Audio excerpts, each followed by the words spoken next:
Hello, नमस्कार मित्रांनो. महानुभाव पंथाच्या अनुषंगानं आपण गेल्या 4-5 तासिकेमध्ये चर्चा केली. सुरुवातीला आपण महानुभाव पंथ, महानुभावकालीन महाराष्ट्र, महानुभावाचे तत्त्वज्ञान, महानुभावाचा आचार धर्म हे अभ्यासल्यानंतर आपण महानुभाव पंथाचे जे ग्रंथ आहेत त्या ग्रंथाच्या अनुषंगानं विचार केला. त्यामध्ये आपण असं पाहिलं की महानुभाव पंथाचे महानुभाव पंथीय किंवा महानुभाव साहित्यिकांनी जे लेखन केले ते 2 प्रकारचे, गद्य आणि दुसरं पद्य. आत्तापर्यंत आपण गद्य जे त्यांचं साहित्य त्याचा आढावा घेतला. त्यांनी गद्य साहित्य विपुल प्रमाणात लिहिले आहे, पण तुम्हाला अभ्यासक्रमाला प्रामुख्याने 4 ग्रंथ आहेत. त्यामधला पहिला ग्रंथ लीळाचरित्र, दुसरा ग्रंथ गोविंदप्रभू चरित्र आणि तिसरा दृष्टांतपाठ आणि चौथा सूत्रपाठ. या 4ही ग्रंथाचा आपण वेगवेगळ्या तासिकेमधून या ठिकाणी आस्वाद घेण्याचा प्रयत्न केला. आपण एका तासिकेमध्ये श्री गोविंदप्रभू चरित्र आणि लीळाचरित्र हे जे माहिमभट लिखित ग्रंथ आहेत या 2 ग्रंथाचा अभ्यास केला आणि दुसऱ्या तासिकेमध्ये दृष्टांतपाठ आणि सूत्रपाठ हे जे केशीराज भास किंवा केशवभास यांचे जे 2 ग्रंथ आहेत त्याचा आपण अभ्यास केला. आज आपल्याला महानुभाव पंथाचे जे पद्य ग्रंथ आहेत, महानुभाव साहित्यिकांनी फार मोठ्या प्रमाणामध्ये पद्यवाङ्मय निर्मिती केलेली. त्यापैकी फक्त आपल्याला 7 ग्रंथच अभ्यासक्रमाला ठेवलेले आहेत, लक्षात घ्या. आणि त्या 7 ग्रंथाचा आपल्याला या आठवड्यामध्ये विचार करायचा. पहिल्या तासिकेमध्ये आपण रुक्मिणी स्वयंवर आणि शिशुपाल वध हे 2 ग्रंथ अभ्यासू. नंतर राहिलेल्या 2 तासिकेमध्ये उरलेल्या 5 ग्रंथाचा काय करू आपण अभ्यास करू. आता महानुभाव पंथीयामध्ये या 7 ग्रंथांना अत्यंत महत्त्वाचं स्थान आहे. लक्षात घ्या. याला महत्त्व काय आहे तर महानुभाव संप्रदायाच्या काळात ही ग्रंथ काय लिहिलेले आणि ज्यांनी कुणी लिहिलीत त्यांना श्री चक्रधर स्वामी यांचा काय सहवास लाभलेला आहे. म्हणजे 7 ग्रंथाचे जे लेखक आहेत त्यांनी चक्रधर स्वामी यांचा सहवास लाभलेला आणि त्यांच्या सहवासात त्यांनी काय केलं ग्रंथ निर्मिती केलेली आणि त्यामुळं या ग्रंथांना अत्यंत महत्त्वाचं असं स्थान महानुभाव पंथीयामध्ये. महानुभाव पंथीयामध्ये या ग्रंथाचा उल्लेख 7 ग्रंथ म्हणूनच केला जातो. लक्षात घ्या, 7 ग्रंथ असा उल्लेख केला जातो आणि महानुभाव पंथीयामध्ये हे ग्रंथ अत्यंत पवित्र मानले जातात. महानुभाव साहित्यिक हे जे ग्रंथ आहेत त्या ग्रंथांना महानुभावपंथी लोक अत्यंत पूजनीय असे मानतात. या 7 ग्रंथाचं वैशिष्ट्य काय आहे तर श्रीकृष्ण भक्ती. लक्षात घ्या, श्रीकृष्ण भक्ती हीच यातील बहुतेक ग्रंथाची काय भूमिका. म्हणजे श्रीकृष्णाच्या भक्तीतूनच या ग्रंथाची काय झालेली निर्मिती झाली. या अगोदर आपण महानुभाव पंथीयाचं तत्त्वज्ञान पाहिलं. तत्त्वज्ञान पाहत असताना आपण असा अभ्यास केला की महानुभाव पंथीय फक्त पंचकृष्णांनाच मानतात आणि त्यामुळं त्या पंचकृष्णांच्या कथा आळवणं, पंचकृष्णांचं गुणगान गाणं, लक्षात घ्या, हेच ते काय करतात भक्तीचं स्वरूप मानतात. आणि त्यामुळं मग आपल्याला महानुभाव पंथीयाचं सर्वच वाङ्मय प्रामुख्यानं पंचकृष्णाभोवती फिरताना दिसतं. आणि हे जे 7 ग्रंथ त्या 7 ग्रंथामध्ये प्रामुख्याने श्रीकृष्ण भक्ती ही आपल्याला या ठिकाणी दिसून येते. आता या ग्रंथाचे जे लेखक आहेत ते सगळेच व्यासंगीत पंडित आहेत आणि अभ्यास वाचणारे असे ग्रंथ ते 7ला 7 ग्रंथाचे हे वैशिष्ट्य आणि त्यामुळं चक्रधर स्वामींचा सहवास लाभलेला असल्यामुळं या ग्रंथांच्या लेखकांना या ग्रंथामध्ये त्यामुळे विश्वसनीयता, श्री चक्रधर स्वामी यांचे सूत्र, त्यांचे विचार या ग्रंथामध्ये महानुभाव पंथीयाचं तत्त्वज्ञान देखील आपल्याला या ग्रंथामध्ये येताना वगैरे दिसतं. आणि त्यामुळं महानुभाव पंथीयामध्ये श्री दत्तात्रय, श्रीकृष्ण, चक्रधर, गोविंद प्रभू आणि चांगदेवराव हे पंचकृष्ण मानतात. आणि त्यापैकी श्रीकृष्ण ही महानुभाव पंथीयाची प्रामुख्याने काय दैवत आहे. आणि त्यामुळे मग श्रीकृष्णाभोवती फार मोठ्या प्रमाणामध्ये आपल्याला वाङ्मय महानुभाव पंथीयामध्ये निर्माण झालेलं दिसून येतं.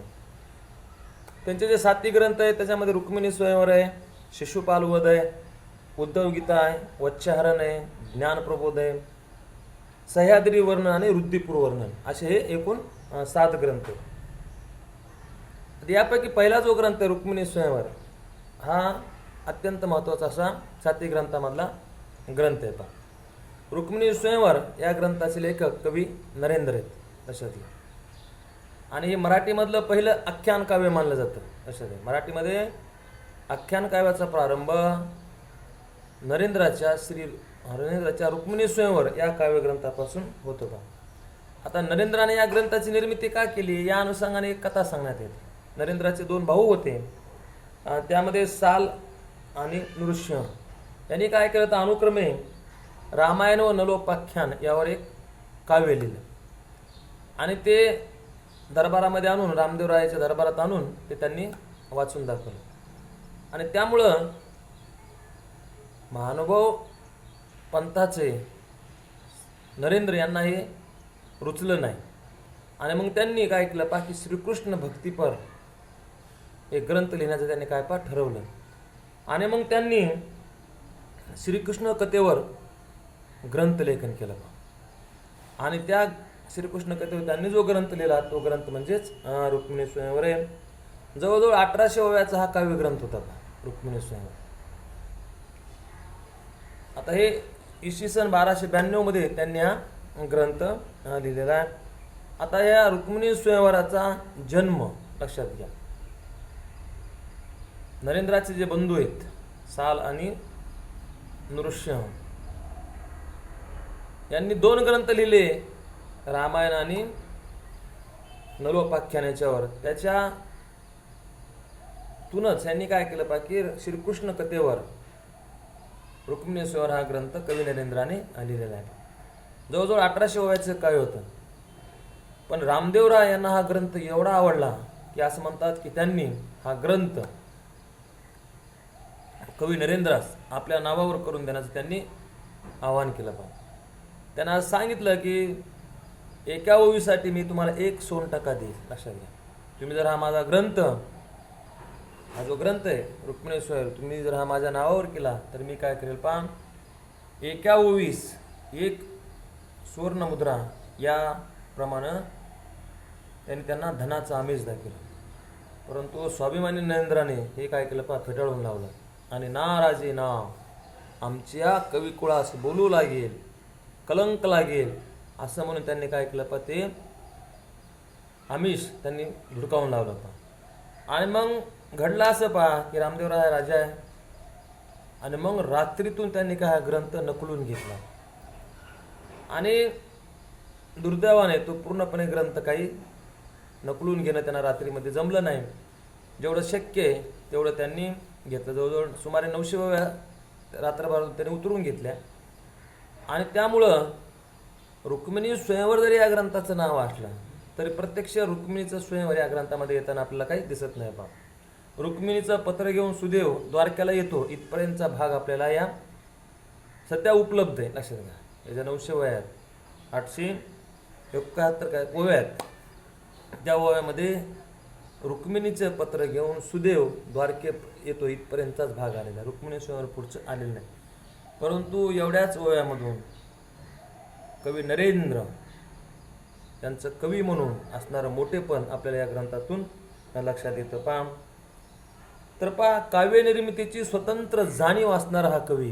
लक्षात घ्या, कवी जो नरेंद्र आहे तो काव्य निर्मितीची स्वतंत्र जाणीव असणारा हा कवी. भक्तीपेक्षाही काव्यविलासाला त्यांनी काय केलं आपल्या ग्रंथामध्ये महत्त्व दिलेलं आहे. भक्ती तर आहेच,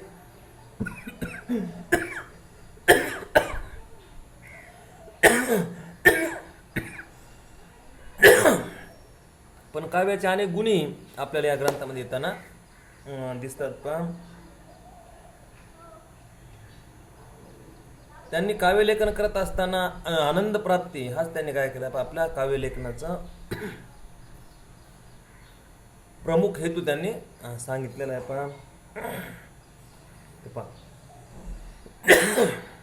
श्रीकृष्णाचा वर्णिता कीर्तिचंद्र चढविन सुखाचा समुद्र असं त्यांनी म्हटले.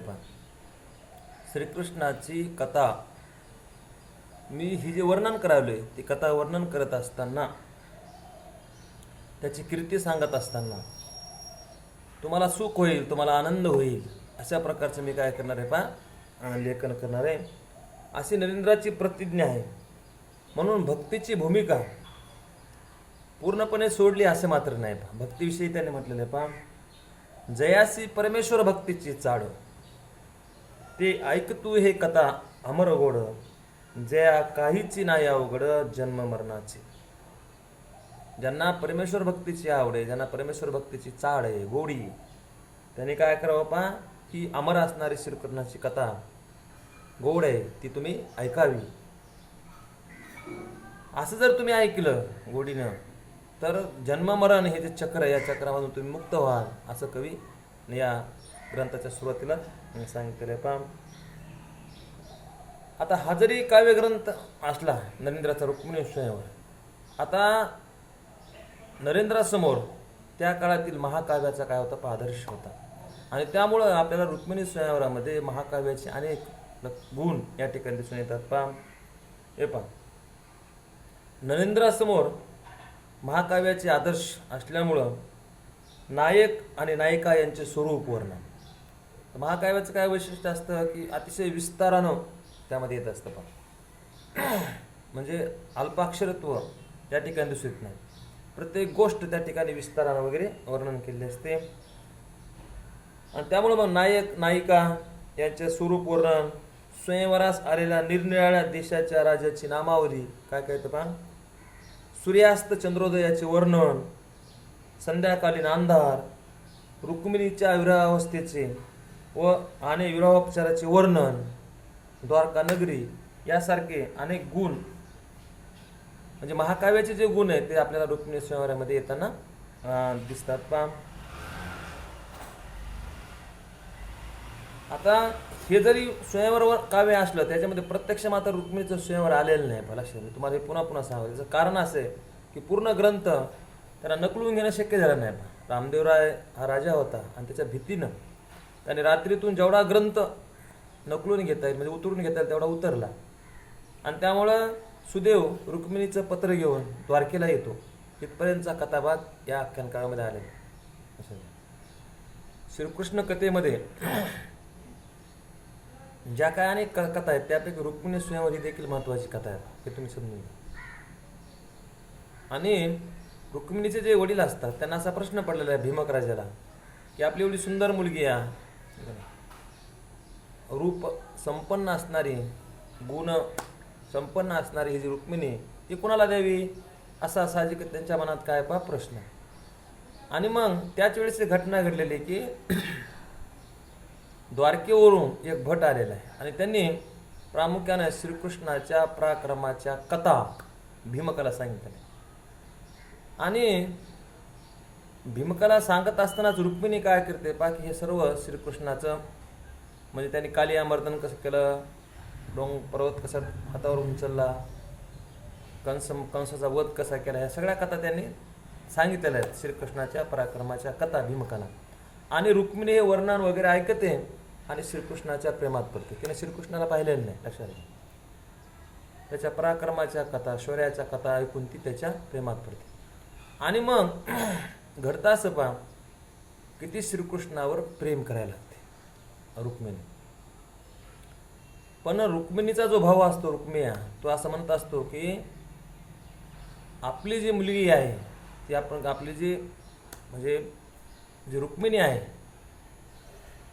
रुक्मिणीचा भाऊ कोणी रुक्मिणी आहे, भीमकाची जी मुलगी आहे. रुक्मयाचं म्हणणं असं असतं की शिशुपालासोबत रुक्मिणीचं काय करावं स्वयंवर करा. आणि रुक्मिणी तर काय झाले असतं की श्रीकृष्णाच्या प्रेमात पडलेले असते. त्यामध्ये ऐसे केवी की जे गवळ्या घरी रुक्मिणी कैसे निधीजे, असं तो म्हणतो आपल्या वडिलाला. आणि तो असं म्हणतो की आपण काय करू, शिशुपाला राजा आहे, पराक्रमी, त्याच्याकडे धन दौलत संपत्ती ऐश्वर, अशा ठिकाणी काय करू आपण रुक्मिणीने. आणि मग रुक्मिणी काय करते की सुदेवाजवळ पत्र लिहिते श्रीकृष्णाच्या अनुषंगाने, की ते रुक्मिणीचं प्रेमपत्र असतं, लक्षात घ्या. आणि त्या पत्रातून ती आपल्या भावना वगैरे श्रीकृष्णाजवळ मोकळी करते. आणि आपण कौंडण्य नगरीला यावं आणि मला घेऊन जावं असं ती श्रीकृष्णाला पत्रातून सांग. लक्षात घ्या, हे पहिलं प्रेमपत्र आहे. प्रेमपत्राचा जर इतिहास ते शोधत आपण पाठीमागे गेलो तर आपल्याला इथपर्यंत यावं लागलं. तर रुक्मिणीनं श्रीकृष्णावर आपलं जडलेलं जे मन आहे ते त्याने पत्रातून वगैरे काय केलं, व्यक्त केलं. आणि मग तो सुदेव ते पत्र घेऊन द्वारकेपर्यंत येतो. हाच इतकाच भाग आलेला आहे. पुढं आपल्याला नंतर संत एकनाथाचं जे रुक्मिणी स्वयंवर अभ्यासायचे त्याच्यामध्ये मग पुढचा भाग आलेला आहे. मग श्रीकृष्ण द्वारकेला जातो. द्वारकेला गेल्यानंतर रुक्मिणी मंदिरामध्ये दर्शनाच्या निमित्ताने येते आणि त्यावेळेस श्रीकृष्ण रुक्मिणीचं हरण करतो. शिशुपाल मग पाठलाग करतात, रुक्माया वगैरे. मग त्या ठिकाणी लढाई होते. शिशुपालाला तो सोडून देतो, रुक्मायाला देखील सोडून दिलेलं आहे. आणि नंतर मग स्वयंवराची कथा आपल्याला रुक्मिणी स्वयंवरामध्ये दिसते. मूळ रुक्मिणी स्वयंवराची कथा आहे. परंतु नरेंद्राचं जे रुक्मिणी स्वयंवर आहे त्याच्यामध्ये पूर्ण स्वयंवराची कथा वगैरे येत नाही. आणि त्यामुळं इथपर्यंतचा भाग ह्याच्यामध्ये आलेला आहे. आता कवीची सौंदर्य दृष्टी आणि कल्पना विलासाचे सामर्थ्य या ग्रंथात मात्र ठिकठिकाणी दिसून आलेले पहा. आणि त्यामुळं त्याचे वर्णन केलेलं आहे. लक्षात घ्या, प्राध्यापक राजश्री जोगांनी सदभिरुचीचा एक उत्तम आदर्श अशी पदवी या कवीस बहाल केलेली आहे. म्हणजे कुठेही उतान असे वर्णन नाहीत. पुढे जे आपल्याला शिशुपाल वध हा ग्रंथ आहे अभ्यासाचा आहे त्याच्यामध्ये तसे वर्णन येतात काम उद्दीत करणारे. तसे वर्णन रुक्मिणी स्वयंवरामध्ये येत नाहीत. कवी नरेंद्राचे अतिशय संयमानं त्यानं रुक्मिणी आणि श्रीकृष्ण यांच्या विरहाचं काय केलं वर्णन केलेलं आहे पहा. आणि त्यामुळं रुक्मिणी आणि श्रीकृष्ण यांच्या विरहाचं वर्णन करताना त्याने असं वर्णन केलंय पहा की वसंत ऋतूच्या वर्णनात वसंत ऋतूचा झाडावरही परिणाम होऊन त्यांना स्त्री सुखाचे डोहाळे लागले असल्याचंही तो वर्णन करतो. तर कवीने कल्पना विलास केला आहे की वसंत ऋतूच्या वर्णनामध्ये पहा वसंत ऋतूचा काय झाला पहा झाडावरही परिणाम झाला आहे आणि त्यांना सुद्धा स्त्री सुखाचे डोहाळे लागले असं त्यांनी वर्णन या ठिकाणी केले पहा. आणि या वर्णनामुळेच काही अभ्यासकांनी मादक वातावरणात गुंगणारा काय म्हटलंय, मादक वातावरणात गुंगणारा सौंदर्यासक्त वृत्तीचा कला कवी. आता हे वर्णन आल्यामुळे लक्षात घ्या, मादक वातावरणात गुंगणारा सौंदर्यासक्त वृत्तीचा कला कवी असे त्यांचे काय केले पहा वर्णन केले पहा. रुक्मिणीच्या विरहाचं वर्णन देखील त्यांनी केलं. रुक्मिणी श्रीकृष्णाच्या प्रेमात पडते आणि मग तिला श्रीकृष्णाचंच काय होतं पहा सारखं ध्यान लागत. हा जो विरह भाव आहे हा विरह भावाचं देखील त्यांनी वर्णन केलंय पहा. आता विरह वर्णनात काय पाहता कल्पना रम्यता आहे, भाव उत्कटता आहे, प्रीती आणि भक्ती यांचा काय झालाय पहा संगम झालेला आहे पहा. आता कवीनं या निसर्ग काव्यामध्ये या रुक्मिणी स्वयंवरातील निसर्गाची जी वर्णनं केली ती देखील प्रभावित पहा. निसर्ग वर्णन आहेत, प्रभावी व्यक्तिचित्रण आहेत, कलापूर्ण प्रसंग निर्मिती आणि सर्वांना साधणारा भक्तीचा दुवा या ग्रंथामध्ये आपल्याला या ठिकाणी दिसून येतो पहा. आणि त्यामुळंच डॉक्टर अना देशपांडे यांनी रुक्मिणी स्वयंवराचे लेखक कवी नरेंद्र यांच्या संदर्भात असं विधान केले पहा. महाकवित्वाचे सामर्थ्य असलेला, लक्षात घ्या कोणतं सामर्थ्य असलेला तर महाकवित्वाचे सामर्थ्य असलेला 13व्या शतकातला मराठीतला एक प्रतिभाशाली कवी या शब्दावर त्यांच्या कार्याचं काय केलं पहा त्यांनी गुणगौरव असं केलंय पहा. श्रीकृष्ण कथेवर त्यांचं नितांत प्रेम आहे लक्षात घ्या. कोणाचं तर कवी नरेंद्राचं. आणि त्यामुळं इतर स्मृती पुराणे यांना त्यांनी कमी लेखलेलं आहे आणि श्रीकृष्णाची महती श्रीकृष्णाची थोरवी त्यांनी या ठिकाणी मांडलेली पहा. आता रुक्मिणी स्वयंवर हा महानुभाव पंथातला महत्त्वाचा ग्रंथ आहे. त्याच्यामध्ये रुक्मिणी स्वयंवराची कथा आलेली आहे. पण या ग्रंथामध्ये महानुभाव पंथाचं तत्वज्ञान मात्र फारसं येताना आपल्याला दिसत नाही पहा. तर पंथीय वृत्तीपेक्षा कविवृत्तीनेच त्याने या ग्रंथाचं काय केलेलं पहा जास्त लेखन केलेले. त्यामुळे तत्वज्ञानाची आपण अपेक्षा करणं देखील तर चूक ठरतं पहा. हे पहा कल्पना सौंदर्य, भावमाधुर्य, यादवकालीन भाषा, सौंदर्यासक्त वृत्ती, आत्मविश्वास, विनय आणि श्रीकृष्ण कथेवरील प्रेम अशा अनेकविध वैशिष्ट्याचा आविष्कार या कवितेत असल्यामुळे हे काव्य म्हणजे मराठी शारदेच्या अंगावर चढवलेले एक दिव्य लेणे ठरले आहे, असं ल.रा. नशिराबादकर यांनी म्हटलेले आहे. या काव्याचे जे गुण आहेत, कोणकोणते गुण आहेत तर कल्पना सौंदर्य आहे, भावमाधुर्य आहे, यादवकालीन भाषा दिसते आपल्याला, सौंदर्यासक्त वृत्ती दिसते, आत्मविश्वास आहे, विनय आणि श्रीकृष्णावरील प्रेम अशा अनेकविध वैशिष्ट्याचा आविष्कार आपल्याला या ग्रंथामध्ये येताना दिसतो पहा. आणि त्यामुळंच डॉक्टर शंदा पेंडसे यांनी नरेंद्र हा महाराष्ट्राचा पहिल्या दर्जाचा प्रतिभा संपन्न पहिला प्रेम कवी असा उल्लेख केला पहा. डॉक्टर शंदा पेंडसे यांनी काय वर्णन केलं त्यांचं, तर नरेंद्र हा महाराष्ट्राचा पहिल्या दर्जाचा प्रतिभा संपन्न पहिला प्रेम कवी. काय म्हटलेलं, पहिल्या दर्जाचा महाराष्ट्रातला प्रतिभा संपन्न आणि पहिला काय पहा प्रेम कवी असं त्यांनी वर्णन केले पहा. आणि या ग्रंथाचा अभ्यास केल्यानंतर लक्षात घ्या, डॉक्टर राची ढेरेसारखे फार मोठे अभ्यासक देखील असे म्हणतात पहा की जीवनाचा व्यापक अनुभव तर कवी नरेंद्राकडे असता. लक्षात घ्या, जीवनाच्या व्यापक अनुभवाकडे त्यांनी डोळसपणे जर पाहिलं असतं, जीवनाचा वेध घेऊ शकणारी दृष्टी जर त्यांच्याकडे असती, तर एकीकडे या कवीनं कालिदासाशी पैंजा मारल्या असत्या आणि दुसरीकडे ज्ञानेश्वराशी जवळीक साधली असती, असं विधान केले पहा. आता अनेक अभ्यासकांच्या कवी नरेंद्राविषयी, रुक्मिणी स्वयंवराविषयी जे आपण वेगवेगळे मत अभिप्राय नोंदवले, त्यावरून आपल्या हे लक्षात येतं पहा की कवी नरेंद्र हा अतिशय प्रतिभा संपन्न कवी पहा. 800 वयामधूनच त्याचं जे कवी म्हणून असणारं जे सामर्थ्य ते या ठिकाणी आपल्या लक्षात येतं पहा. आणि त्यामुळे रुक्मिणी स्वयंवर हा 7 ग्रंथामधला अत्यंत महत्त्वाचा ग्रंथ आहे. सर्व लोक ते पूजनीय आणि वंदनीय असा ग्रंथ मानतात. आता दुसरा जो ग्रंथ आहे तो शिशुपालवध हा ग्रंथ आहे. आता शिशुपालवध या ग्रंथाचे लेखक हे भास्कर भट्ट बोरीकर आहेत. भास्कर भट्ट बोरीकर हे आपल्या परभणी जिल्ह्यातील बोरी या गावचे आहेत. आता करोना जर संकट आपलं नाहीसं झालं तर आपण दीपावलीनंतर आपण बोरी या गावाला भेट देऊ. परभणी जिल्ह्यात मध्येच असणारे गाव आहे बोरी, परभणीपासून जवळ असणारं बोरी गाव.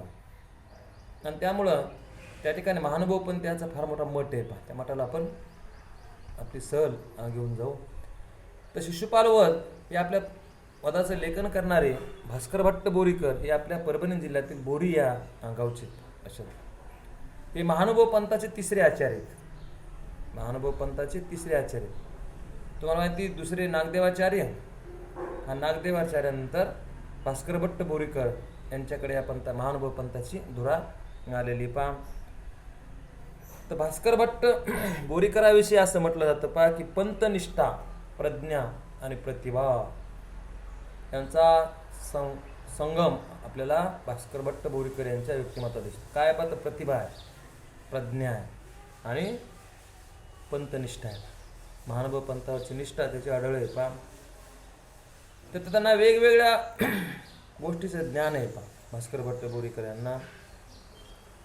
आणि ते पुराण सांगायचे, त्यांचे वक्तृत्व इतके रसाळ होते असं सांगतात पहा की पुराण सांगू लागला म्हणजे आसमातातले लोक काम टाकून ते ऐकत असत. त्यांचं वक्तृत्व एवढं रसाळ होतं, ते बोलत असताना लोकांना असं वाटायचं की आपण ते बोलत राहावं आणि आपण ऐकत राहावं. एवढी वाणी त्यांची मधुर होती. आणि त्यामुळं नागदेवाचार्यांनी देखील गीता व्याख्यान ऐकून त्याविषयी असं मत व्यक्त केलं, अंतकरण अवघे चंद्रमय होते. तर कवी भास्कर भट्ट बोरीकर यांचं व्याख्यान ऐकल्यानंतर माझं अंतकरण कसं होतं पहा, तर अवघे चंद्रमय होते म्हणजे शीतल होते. लक्षात घ्या, रूपाने सुंदर, वक्तृत्वात रसाळ, वादपट्टू, पंथीय तत्वज्ञानाचा व्यासंगी विद्वान आणि शीघ्र कवी असणारा हा आचार्य पहा. काय वैशिष्ट्य तर नागदेव आपले यांचे भास्कर भट्टपुरीकरांचे तर रूपाने सुंदर आहे, वक्तृत्वात रसाळ आहे, वादपट्टू आहे अशा घ्या. आणि पंथीय तत्वज्ञानाचे आपल्याचा व्यासंगी विद्वान आणि शीघ्र कवी असा आहे. आपण शिशुपाल वध हा त्यांचा काव्यदृष्ट्या सरस ग्रंथ आहे लक्षात घ्या. इसवी सन 1313 मध्ये त्यांनी हा ग्रंथ लिहिलेला आहे. पहा आता त्यांनी हा ग्रंथ लिहित असताना त्यांच्यासमोर माघ कवीचे शिशुपाल वध हा संस्कृत ग्रंथ आहे. त्याचा आधार घेत त्यांनी हा ग्रंथ लिहिलेला आहे. आता शिशुपाल वध ही देखील कथा श्रीकृष्णाच्या चरित्रातलीच आहे. हे तुम्ही लक्षात घ्या, ठीक आहे ना. शिशुपालाला वर दिलेला असतो जोपर्यंत 100 अपराध पूर्ण होणार नाही तोपर्यंत तुला कुणी मारू शकणार नाही. आणि मग 100 अपराध पूर्ण झाल्यानंतर श्रीकृष्ण त्याचा जो वध करतो त्याची ही कथा आहे. लक्षात घ्या, शिशुपाल वध ही जी कथा आहे. आता या काव्यावर नरेंद्राच्या रुक्मिणी स्वयंवराची छाप देखील अनेक ठिकाणी पहा लक्षात घ्या. कारण तीच कथा आहे, कोणती रुक्मिणी स्वयंवर श्रीकृष्णाच्या जीवनावर असणारी ही कथा आहे. पहा आणि त्यामुळं त्याने असं डायरेक्ट उल्लेख केला आहे पहा की प्रारंभीच मज नाही मतीचा विकासो, केवी वाना राणा परेशो, परिजीवा हो तसे उल्हास स्तुती लागेल. पण श्रीकृष्णाचा स्तुती करण्यासाठी मला अतिशय उल्हास आहे, परंतु माझी प्रतिभा त्या दर्जाची नाही असं देखील त्यांनी नम्रपणे उल्लेख केलेला आपल्याला दिसून येतो. पहा या ओळीमधून त्यांचा विनय आणि श्रीकृष्ण भक्तीची भावना काय झाली पहा स्पष्ट झाली. आता हे जवळजवळ 1087 ओव्याचं काव्यग्रंथ आहे. किती? 1087 ओव्याचा काव्यग्रंथ आहे. आता या ग्रंथाचं शीर्षक काय आहे तर शिशुपाल वध आहे. या ग्रंथाचं शीर्षक ऐकल्यानंतर आपल्याला असं वाटतं की या ग्रंथामध्ये ठिकठिकाणी वीररस असेल, परंतु तसं आपल्याला या ठिकाणी दिसून येत नाही. त्याचं कारण असं आहे, शिशुपाल वध या ग्रंथामध्ये जवळजवळ फक्त 100 ओव्याच त्याने शिशुपाल वधाच्या वर्णनासाठी खर्च केला होता. आणि बाकीच्या उरलेल्या ज्या ओव्या आहेत 850च्या वर ओव्या, त्या ओव्या त्यांनी श्रीकृष्ण आणि रुक्मिणी यांच्या प्रणयाच्या वर्णनामध्येच खर्च केला. लक्षात घ्या, कशात खर्च केला तर श्रीकृष्ण आणि रुक्मिणी यांच्या प्रणय वर्णनामध्ये.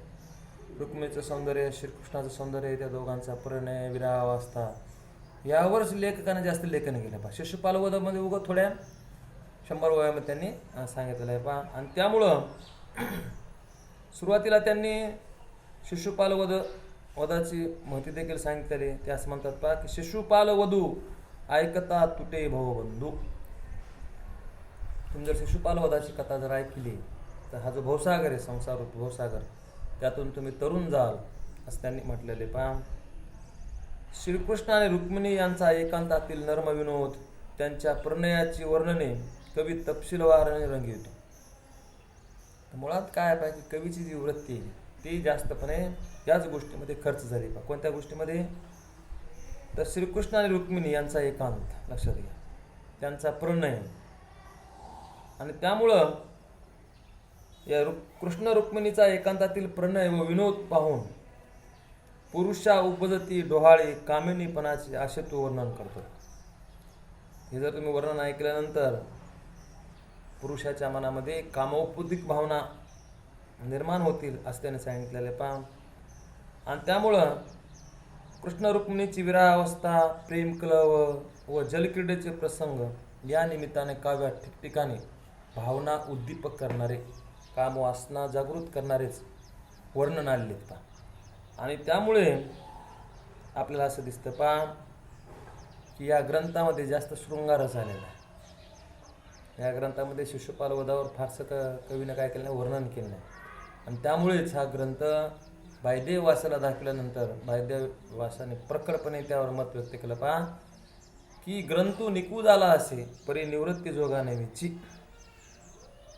शृंगारिया प्रवृत्ता जोगा झाला असे प्रखर उद्गार त्यांनी काढे पहा. काय उद्गार काढे? ग्रंथू निकू झाला असे परी निवृत्ती जोगा नेवीची, शृंगारिया प्रवृत्ता जोगा झाल्या असे. शृंगारमय वर्णन न झाल्यामुळं हा ग्रंथ निवृत्ती जोगा नाही. लक्षात घ्या. आणि त्यामुळं हा ग्रंथ वाचल्यानंतर शृंगारिक भावनातच उद्दीपक होत्यात असं वर्णन त्यांनी केले पहा. त्यामुळं डॉक्टर अना देशपांडे यांनी देखील कवीला श्रीकृष्णापेक्षा मदनाचा सहवास, आपल्या इकडे मदन आणि रती पुराण मिथ्स मधले काही हे मिथ्स आहेत पहा. अतिशय सुंदर असणाऱ्या पुरुषाला मदनाचा पुतळा असं आपण म्हणतो, आणि रती म्हणजे अतिशय सुंदर असणाऱ्या स्त्रीसाठी रती हा शब्द वापरला जातो. तर मदनाचा पुतळा कवीनं काय वर्णन केलं पाहिजे की कवीला कशाचे आकर्षण आहे पहा, तर श्रीकृष्णापेक्षाही मदनाचा सहवास अधिक प्रिय आहे असा टोमणा देऊन डॉक्टर ना देशपांडे म्हणतात, बाणा विरक्त जोगिनीचा पण ओटावर तरंगत असलेला शब्दसमूह मात्र शृंगार गीताचा, अशी तिची अवस्था झाली आहे. कशी अवस्था झाली या ग्रंथाची? एखाद्या स्त्रीनं विरक्त बनावं आहे का नाही, जोगिनीचा संन्यास स्वीकारावा, परंतु ओटावर मात्र शब्दसमूह कायचा आहे पाहतो, शृंगाराचा आहे. म्हणजे संन्यास स्वीकारला आहे परंतु सगळं मन कशाचं आहे बा, संसारात आहे का नाही, पुरुष सहवासात आहे, अशी ती अवस्था आहे. आणि त्यामुळं बाणा विरक्त जोगिनीचा पण ओटावर तरंगत असलेला शब्दसमूह मात्र शृंगार गीताचा, अशी तिची अवस्था झाली आहे. आणि त्यामुळं या ग्रंथावर त्यांनी टीका केली पहा. या ग्रंथामध्ये श्रीकृष्ण मूर्ती वर्णन, रुक्मिणी विरोह प्राचार्याचे वर्णन, यातून त्यांचा सुंदर विलास कल्पना देखील काही ठिकाणी आढळतो पहा. या वर्णनात भक्तीचा एक धागा आहे, परंतु भक्तीपेक्षाही जास्त काय आलेले पहा, कल्पना विलास, शृंगार वर्णन, जास्त उद्यान वर्णनात हे पहा, निसर्ग वर्णनात कवी अधिक रमलेला आहे पहा. रुक्मिणीने युरोपचाराच्या निमित्ताने केलेले धारावर वर्णन अतिशय अनुपम असे उतरले आहे. आता हा जो ग्रंथ आहे या ग्रंथामध्ये महानुभवावी तत्वदर्शनापेक्षाही पांडित्य, रसिकता आणि शृंगारासक्ती याचे दर्शन अधिक करते पहा. मराठी साहित्यात भक्तीला रसपदवी देणारा भास्कर भट्ट बोरीकर हा पहिला कवी ठरलेला आहे पहा. आणि त्यामुळं मनोने शिशुपालवधी कथा जे भक्तिरसाची त्रिपथा असं त्यांनी या ग्रंथाबद्दल म्हटलेलं आहे. तर भास्कर भट्ट बोरीकर यांचा शिशुपालवध हा ग्रंथ आहे पहा.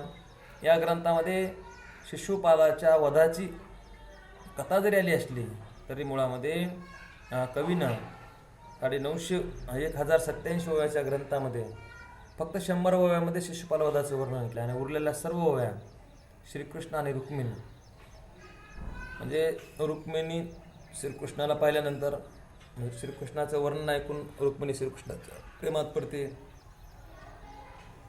मग श्रीकृष्णाच्या विरहानं तिची झालेली अवस्था, सुदैवाजवळ पत्र घेऊन ती सुदैवाला